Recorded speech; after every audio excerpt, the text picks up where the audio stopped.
आइए भारत को हम एक प्रगतिशील एवं मजबूत देश बनाएं, एक अच्छे राज्य की कल्पना करें। दैहिक देविक भौतिकतापा राम राज्य काहू न मिला। Singles Men's Wear, Shri Khatu Shyam Delhi था।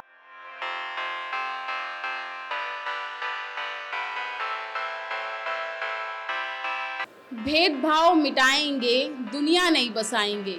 नई है डगर, नया है सफर। हम महिला हैं, आगे ही बढ़ते जाएंगे। ये सभी लाइंस अनन्या बेदी जी पे काफ़ी ज़्यादा सूट करती हैं, क्योंकि वे महिला सशक्तिकरण का बहुत बड़ा उदाहरण है।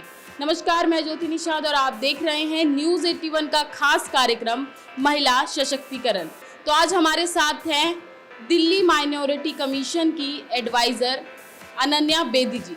तो आज हम इनसे बात करेंगे। तो मैम, बहुत बहुत स्वागत है हमारे चैनल पर। तो सबसे पहले मेरा यही सवाल आपसे रहेगा कि आप अपने बारे में थोड़ा कुछ बताएं और ये दिल्ली माइनॉरिटी कमीशन क्या है, इसके बारे में। जी, मैं सिख समुदाय को बिलोंग करती हूँ और माइनॉरिटी कमीशन हमारा नेशनल लेवल पे भी है और दिल्ली स्टेट में भी है। इसको हिंदी में कहा जाता है दिल्ली अल्पसंख्यक आयोग, जो घट गिनती कमीशन के नाम से भी जाना जाता है। जो 6 जातियों के लोग हैं और इनकी समस्याएं हैं और इन लोगों को बढ़ावा देने के लिए जो काम होना चाहिए वो दिल्ली सरकार बढ़ चढ़ कर रही है। हम लोग सिख समुदाय के लिए, इस्लामिक समुदाय के लिए, क्रिश्चियनिटी के लिए, पारसीज़ के लिए, बुद्धिस्ट के लिए और जैन्स के लिए जो हमसे बन पड़ता है हम करते हैं। हमारे पास फ़ंड अवेलेबल होता है बच्चों की फ़ीस वापसी के लिए। हमारे पास judicial powers, it's a statutory body, जो कहीं पे कोई दंगा फसाद हो उसको भी सुलझाने के लिए हमारे पास केसेस आते हैं।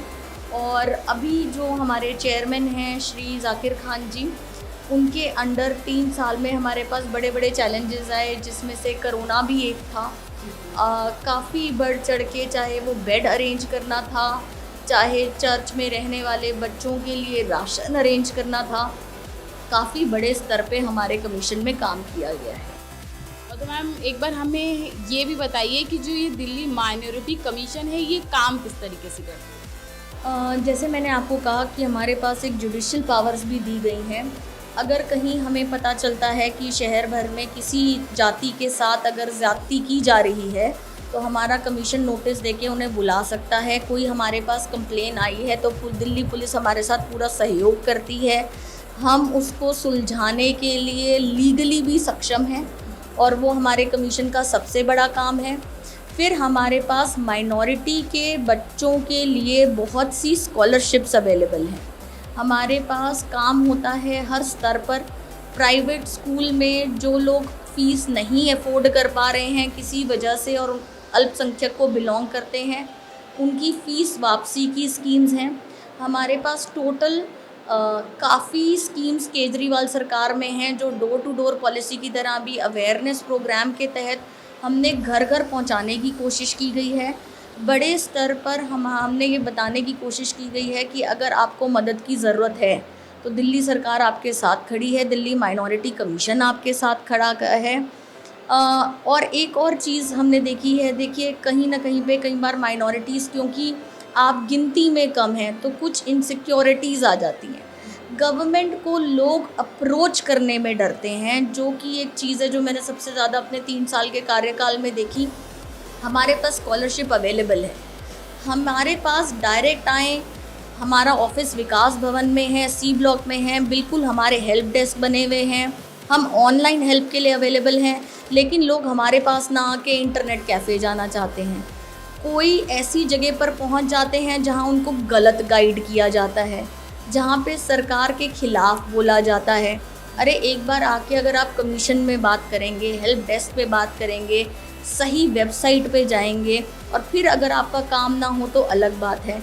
लोग अफवाहों में बिलीव करने लग जाते हैं कि अरे हमारे साथ ऐसा हुआ, हमारे साथ वैसा हुआ। लेकिन बहुत अच्छा काम भी सरकार करती है, जिसके बारे में आपको तब पता चलेगा जब आप वहाँ पहुँचेंगे। जो मेरा कार्यकाल रहा, हमारे पास बहुत सी स्कॉलरशिप अवेलेबल थी। हम 50,000 स्टूडेंट्स की हेल्प कर सकते थे। हमारे पास एप्लीकेशंस 10,000 पहुंची। लोगों के अंदर एक भय था कि हमारा काम नहीं होगा। तो मेरा सबसे ज़्यादा रोल ये रहा है इस कमीशन में। मैंने स्कूल जाकर लोगों को इस बात से जागरूक कराया है कि हेल्प अवेलेबल है, आप निवेदन दें। थोड़ी सहयोग हमने इस एजुकेटेड लोगों से मांगा। कई बार हमने ये देखा कि जो पेरेंट्स हैं जो फीस नहीं दे बिल्कुल पे नहीं कर पा रहे, वो इस स्थिति में भी नहीं है कि वो हम तक पहुंच पाएँ, या वो कॉन्फिडेंस नहीं रखते हैं, या कुछ उनके साथ प्रॉब्लम है। तो मेरा इंटेंशन ये था कि अगर हम स्कूल में एक अफसर को ये ड्यूटी असाइन करें जो पेरेंट्स की हेल्प करे माइनॉरिटी के फॉर्म्स भरने में, और हमारे तक वो पहुँचे, स्कूल प्रिंसिपल ये ले लें, तो हम सही तरीके से बच्चों की हेल्प कर पाएंगे। और इसमें कई स्कूल्स ने हमारे साथ बढ़ चढ़कर सहयोग करा जब मैंने उनको बुलाया, और ऐसे बच्चों का हमने जो माइनॉरिटी से हेल्प लेते हैं, हमारे कमीशन ने बहुत सम्मान किया। कई ऐसे बच्चे थे जिन्होंने हेल्प लेने के बाद IIT क्लियर करा, ऐसे बच्चे थे जो डॉक्टर बने। हमने इन बच्चों से भी ये आग्रह करा है कि आप मंच पर आएँ और बच्चों को इस काम के बारे में बताएं। हमारे पास लोन्स अवेलेबल हैं उनकी हायर एजुकेशन के लिए। हमारे को कंपनीज़ ने हमारे कार्यकाल में अप्रोच करना शुरू करा है, जहां वो इन बच्चों के लिए CSR देने के लिए तैयार है। दिल्ली स्किल हब इनिशिएटिव के तहत हमने माइनॉरिटीज़ से जोड़ने की कोशिश करी है। CBSE का स्किल इनिशिएटिव है, सारे स्कूल CBSE के अंडर आते हैं। पर्सनली मैंने ये काम किया है कि उनको कहा है आप जुड़ो, ऑथेंटिक सर्टिफिकेशन इन बच्चों को प्रोवाइड करो। अगर ये स्किल्ड होंगे इनको एम्प्लॉयमेंट मिलेगी। और उसके बाद अगर हमें सरकारी मान्यता, CBSE एक एग्जामिनिंग बॉडी है या NIOS है, अगर हम इन बच्चों को वहाँ से सर्टिफिकेशन दिला पाएंगे तो ये बच्चे आगे करियर में अच्छा कर पाएंगे। ये पर्सनली 3 साल मेरा काम रहा है दिल्ली कमीशन के साथ माइनॉरिटी।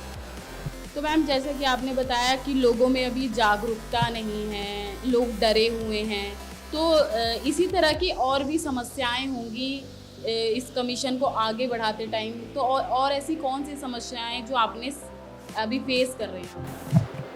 जी, एक तो जो मैं बता रही थी पेपर वर्क, लोग पेपर वर्क पूरा करने के लिए अगर किसी को कहा जाता है, कई बार मैंने उनसे कहा कि आपकी रियल प्रॉब्लम है, तो लोगों ने अपने कागजात ही नहीं संभाले हुए हैं या बनवाए ही नहीं हैं। तो ये मुझे बड़ा एक अचंभा सा होता है। बार बार बोला जाता है सिंपल चीज़ें, आधार कार्ड वगैरह ये लोग हमेशा अवेलेबल होना चाहिए। एक चिट्ठी लिखने जितना, जिसे कहते हैं पढ़ाई लिटरेसी जो सब लोग बोलते हैं, नहीं तो आप किसी की मदद से लिखवाएं। ये चीज़ें कुछ गलत नहीं है। ये चीज़ें आपने अगर कोई चीज़ हमने रिटन में मांगी है, इसका मतलब ये नहीं है कि हम आपके अगेंस्ट कोई एक्शन लेना चाह रहे हैं, आपका सहयोग ही करना चाह रहे हैं। लेकिन किसी से भी अगर आप डॉक्यूमेंट्स मांगते हैं तो वो एकदम से घबरा जाते हैं कि ये क्यों मांगे जा रहे हैं। तो मेरा ये मानना है कि हमें सरकार जो बहुत पॉजिटिव काम करती है, और आपके चैनल के माध्यम से आप इतना बढ़िया काम कर रहे हैं, ये मैसेज पहुंचाएं।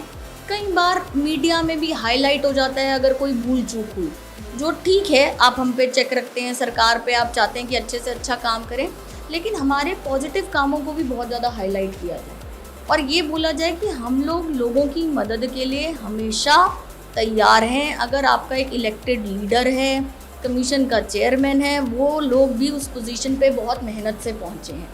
और देखिए, किसी के भी काम पे उंगली उठाना बहुत आसान है, बट अगर कोई किसी पोजीशन पे बैठा है, उसने काफ़ी मेहनत करी है वहाँ तक पहुँचने के लिए, हम लोगों को भी कभी कभी सराहना की ज़रूरत है। चाहे मीडिया के माध्यम से हो, चाहे लोगों के माध्यम से हो, हमें भी प्रोत्साहन मिलता है। तो हमेशा बैठ के ये कह देना अपने ड्राइंग रूम में कि अरे इसने ये नहीं करा, अरे उसने वो नहीं करा, उस सरकार ने, ये मेरा मानना है एक बैलेंस्ड व्यू रखिए। हर सरकार आप जनहित में काम करने के लिए हमेशा रेडी है। आप सुझाव दें, हमेशा एक कंप्लेनिंग मोड में ना दे रहे कर, अगर आप कोई सजेशन देंगे उसका एक्सेप्टेंस होगा और हम लोग और अच्छा और बेहतर काम कर पाएंगे। सरकार के साथ जुड़ें, हमेशा ये सोचें कि ये आप ही ने चुनाव में जिन लोगों को आगे बढ़ने के लिए कहा है वही लोग हैं जो काम कर रहे हैं, तो इन पे भरोसा आपको रखना पड़ेगा। और जैसे कैलेमिटीज़ में जहाँ बहुत काम दिल्ली सरकार ने करा, हमारे गुरुद्वारों ने करा, बेड बनाए, चर्च ने चैरिटीज़ आगे बढ़ चढ़ के करी, एक सराहनीय प्रोग्राम अगर आप लोग आयोजित करें हमारे जैसे लोगों के लिए जो लोग काम करते रहे हैं, और इस काम के लिए हम लोगों ने कोई रीइंबर्समेंट्स को नहीं देखा, ये काम सिर्फ मानवता के लिए करा गया, तो उसका एक अप्रिसिएशन का भी नेटवर्क होना चाहिए। ये मेरा जैसे कि माइनॉरिटी कमीशन द्वारा काफ़ी लोगों को सहायता मिली है, काफ़ी लोग सेटिस्फाई हुए हैं, तो अगर एक आंकड़ा देखा जाए अब तक कितने लोगों को इसका लाभ मिल चुका है?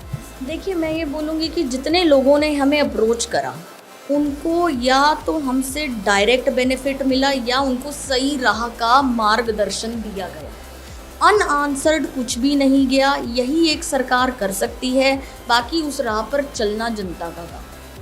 तो हम लोगों ने जितना हो सके सपोर्ट देने की कोशिश करी है, उनको जागरूकता कराने की कोशिश करी है। हम लोगों ने, मैं केजरीवाल सरकार की सराहना करती हूँ। ये डोर टू डोर पॉलिसी कहना आसान है, जब आप NGOs के साथ टाई अप करते हैं, आप एक एक जगह जा के प्रचार करते हैं कि सरकार आपके लिए है और आपकी सहायता के लिए। इस पे हम लोगों ने बहुत काम किया है कि ज़्यादा से ज़्यादा लोगों तक हमारा मैसेज पहुँचे। जो हम स्कूल से जुड़े, जो हम हॉस्पिटल से जुड़े, इसका एक रीज़न था। एक स्कूल को जोड़ने का मतलब है अगर वहाँ 2000 बच्चे पढ़ते हैं, हमने इमीडिएटली 2000 लोगों तक अपना मैसेज पहुँचाया। हमने बड़ी बड़ी संस्थाओं को अपने साथ जोड़ा। कमीशन के अंडर जब मैंने ज्वाइन करा था तब अराउंड 300 अगर ये मदरसास एम्पैनल थे, तो मोर देन 1500 जोड़े गए। फिर उनको स्किल की बात समझाई गई, एम्प्लॉयमेंट के लिए उनको जागरूकता दी गई। इन सब चीज़ों के लिए हम लोगों ने बहुत वाइड ऑडियंस को केटर करा है और इसका थैंक्स मैं मीडिया को भी देना चाहूँगी। तो ऐसे कुछ कार्यक्रम और योजनाएं होंगी जो माइनॉरिटी कमीशन द्वारा चलाई गई हैं या फिर चलाई जाने वाली हैं या अभी चलाई जा रही हैं करंट में, तो इसके बारे में कुछ बताइए। हाँ जी, हमने एक बड़ी होलिस्टिक अप्रोच रखी। जो हमारा कमीशन था, सब लोगों ने बड़ी समझदारी से एक चीज़ पे काम करने का विचार करा और वो फाइल हमारी बननी शुरू हो गई है, जहाँ पे बच्चों को पढ़ाना बहुत ज़रूरी था, उनको स्कॉलरशिप करनी बहुत ज़रूरी थी, उनको स्किल देना बहुत ज़रूरी था। तो हमने स्किल सेंटर्स बनाने का सोचा और हमने अब एक काम जो शुरू करा है वो है एम्प्लॉयमेंट जनरेट करना। देखिए, हम किसी भी चीज़ को अधूरा नहीं छोड़ेंगे।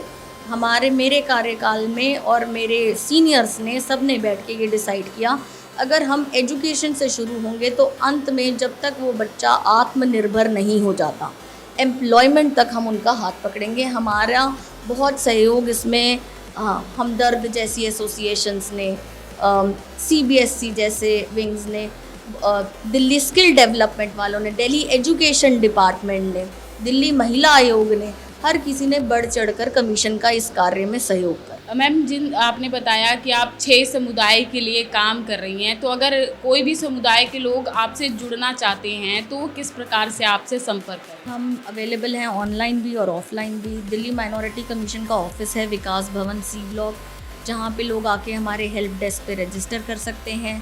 कोई ना कोई कमीशन का पर्सनालिटी वहाँ पे मेंबर अवेलेबल होते हैं जो सुनते हैं प्रॉब्लम्स को और उसका सल्यूशन बताते हैं। और ऑनलाइन हमारी वेबसाइट्स अवेलेबल हैं जिसमें फ़ीस वापसी के फॉर्म्स का रजिस्ट्रेशन करा जा सकता है।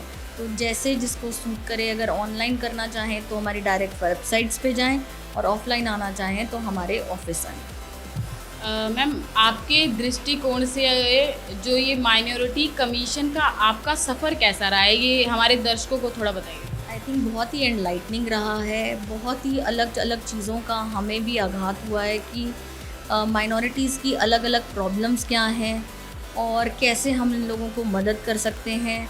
और मेरे कार्यकाल में मैं यही बोलूँगी कि चैलेंजेस बहुत आए। 3 साल में हमने 2 साल कोरोना फेस किया। हम और ज़्यादा काम कर पाते अगर कोरोना काल नहीं आता, लेकिन हम लोगों ने अपना बेस्ट किया। तो ये थी हमारे साथ अनन्या बेदी जी, जो कि महिला सशक्तिकरण का एक काफ़ी बड़ा उदाहरण है और इसके साथ ही माइनॉरिटी कमीशन में भी इन्होंने बहुत बड़ा योगदान दिया है। फिलहाल के लिए बस इतना ही। ऐसे ही तमाम खबरों के लिए देखते रहें न्यूज़ 81।